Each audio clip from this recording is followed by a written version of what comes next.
ఇప్పుడు గత ప్రభుత్వంలో జరగని అరాచకం అంటూ లేదు.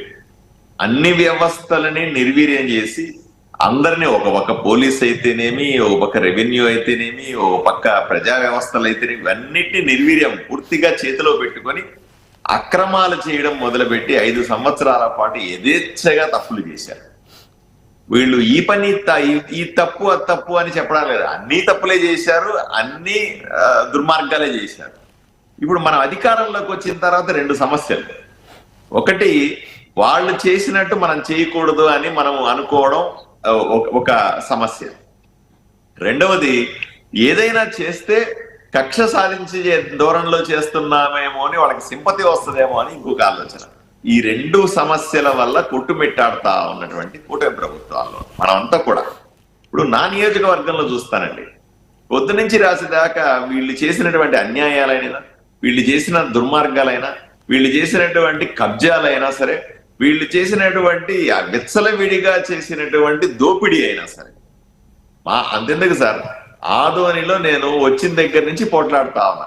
వైఎస్ ఎవరిదో బిల్డింగ్ ని తీసుకొని, ఎక్కడో ఒక ఉద్యోగస్తుడి బిల్డింగ్ దాన్ని ఆక్రమించుకొని అక్రమంగా 4 అంతస్తులు బిల్డింగ్ కట్టి దానికి వైఎస్ఆర్సీపీ పార్టీ అని బోర్డు పెట్టినారండి.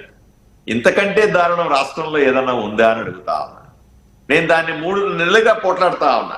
నేను డాక్యుమెంట్తో సహా నా సోషల్ మీడియాలో పెట్టి, డాక్యుమెంట్లతో సహా ప్రజల ముందు బట్టి ఫ్లెక్స్లు కట్టి ఊరంతా చాలా స్పష్టమైంది. ఎవరైనా సరే దీనికి సమాధానం చెప్పండి.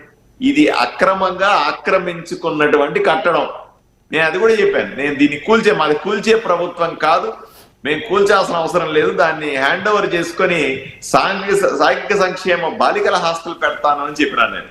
ఎందుకంటే దాన్ని కూలిస్తే నాకేం వస్తుంది, అది అద్దాల భవనం, బ్రహ్మాండంగా కోట్లాది రూపాయలు పెట్టి ఖర్చు పెట్టారు, దీన్ని నేను గర్ల్స్ హాస్టల్ కింద పెడతానండి, దానికి సంక్షేమ హాస్టల్కి ఇస్తాను అని చెప్పినాను. పెద్ద కానీ 2 విషయాలు, ఇదే పరిస్థితి ఆ ప్రభుత్వంలో ఉండుంటే ఒక్కరోజు స్పేర్ చేసేవాళ్ళు. ప్రజావేదికని ఎలా కూల్చారు అకారణంగా, ఆ రకంగా కూల్చి పడేసేవాళ్ళు. ఇదే రకంగా ఇన్ని దుర్మార్గాలు, వైఎస్ఆర్సీపీ పార్టీ చేసినటువంటి దుర్మార్గాలు ఇన్ని ఆక్రమించుకున్నారు, ఇళ్ళని ఇన్ని స్థలాలను ఆక్రమించుకున్నారు, ఇన్ని ఈ కబ్జాలు చేశారని తెలిసి కూడా ఈ రోజు మనము చేతులు కట్టుకొని సైలెంట్ గా ఉండాల్సిన దుస్థితి ఈ ప్రభుత్వంలో మనం చూస్తా ఉన్నాం పరిస్థితి. చట్టం ప్రకారంగా మనం పోదామనుకుంటా ఉన్నాం, కానీ చట్టం ప్రకారంగా పోవడానికి ఎన్ని నెలలు, ఎన్ని సంవత్సరాలు పడుతుందో ఎవరికి తెలియదు. పోనీ ప్రభుత్వ అధికారుల విషయానికి వస్తే, ప్రభుత్వ అధికారులంతా అలవాటు పడిపోయినారు. 5 సంవత్సరాలుగా విచ్చలవిడితనానికి అలవాటు పడినటువంటి అధికారులు ఈ రోజు రాత్రికి మనం మంచి మాటలు చెప్తే మారతాయా? ఒక విషయం మాత్రం చాలా గొప్పగా చెప్పినారు. నా నియోజకవర్గంలో అక్రమాలకు పాల్పడిన అధికారి పక్క నియోజకవర్గానికి లెటర్ తీసుకొని పోస్టింగ్ కు పోతే అక్కడ మంచి అధికారి ఎలా అవుతున్నారన్న ప్రశ్న నాకు చాలా బాగా నచ్చింది. అన్ని నియోజకవర్గాల్లో ఇదే పరిస్థితి ఉంది. ఎవరిని నమ్మాలా, ఎవరిని నమ్మకూడదనే పరిస్థితి సమస్య మాకు కూడా ఉంది.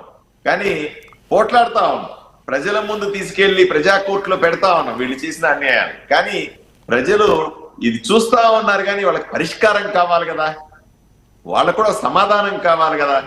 ఏమంటే అతను ఆక్రమించుకున్నాడు, ఊర్లో ఉన్నటువంటి విలువైన స్థలాలన్నింటినీ కూడా వైఎస్ఆర్సీపీ గత ఎమ్మెల్యే ఆక్రమించుకున్నాడు, దాన్ని విడిపించాలి కదా. మరి అతను చేసిన దుర్మార్గాలకన్నిటికీ సమాధానం చెప్పాలి కదా.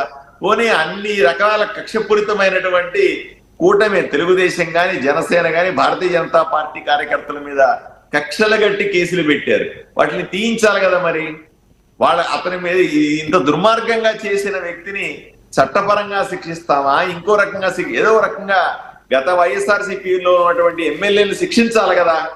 ఇవన్నీ చేయడం వాళ్ళు దర్జాగా తిరుగుతా ఉన్నారు, వాళ్ళ కాళ్ళ మీద కాలేసుకుని తిరుగుతారు. ఎక్కడో కొంతమంది బెంగళూరులో, కొంతమంది హైదరాబాద్లో, కొంతమంది అసలు ఊటీల్లో కూర్చొని విహారయాత్రలు చేసుకుంటా, అబ్బా మంచి హాలిడే దొరికింది మనకి, దోచుకున్నంత దోచుకున్నాం, ఇప్పుడు విహారయాత్రలు చేస్తామన్న ఎవడు కొంత దేశంలో కూడా లేరు, విదేశాలకు పోయి ఎంజాయ్ చేస్తా ఉన్నారు.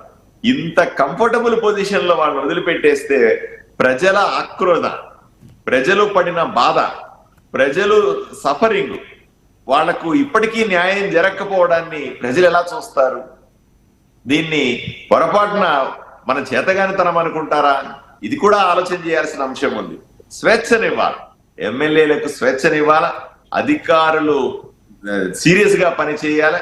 జరిగిన అక్రమాలు, ఎందుకంటే వీళ్ళ ఉదాహరణకి రెవెన్యూ డిపార్ట్మెంట్ లో మా నియోజకవర్గంలో జరిగిన అక్రమాలన్నీ తీయండి అంటే తీయడానికి కూడా సిద్ధంగా లేడు. గత వైఎస్ఆర్సీపీ ప్రభుత్వంలో 5 సంవత్సరాల్లో డబుల్ రిజిస్ట్రేషన్లు చేశారు, రికార్డులు మార్చేశారు, ఎత్తుకుపోయారు, దబాయించారు, ఒకరిదొకడు ఆక్రమించుకున్నాడు, ఖాళీగా ఉన్న జాగాలకంతా పట్టాల రూపంలో దోచేశారు. అయ్యా ఇవన్నీ రికార్డ్స్ తీయండి, ఈ రెవెన్యూలో ఉన్న లోపాలు చెప్పండి నాకు, ఎక్కడెక్కడ ఏం చేశారు అంటే ఎవ్వడు చెప్పడానికి సిద్ధంగా లేదు. ఎందుకంటే ఆ రెవెన్యూ అధికారులకి ఈ రెవెన్యూ అధికారులు స్నేహితులే ఉంటారు కదా. ఆ రెవెన్యూ అధికారులు ఈ రెవెన్యూ అధికారులు ఎందుకు ఒకరి చేసిన తప్పని ఇంకొకరి ఎందుకు బయట పెట్టుకుంటారు? మరి 151 సీట్లు ఉన్న వ్యక్తుల్ని 11కి ఎందుకు కుదించారు అనుకుంటున్నారు? వాళ్ళు చేసిన అరాచకాలు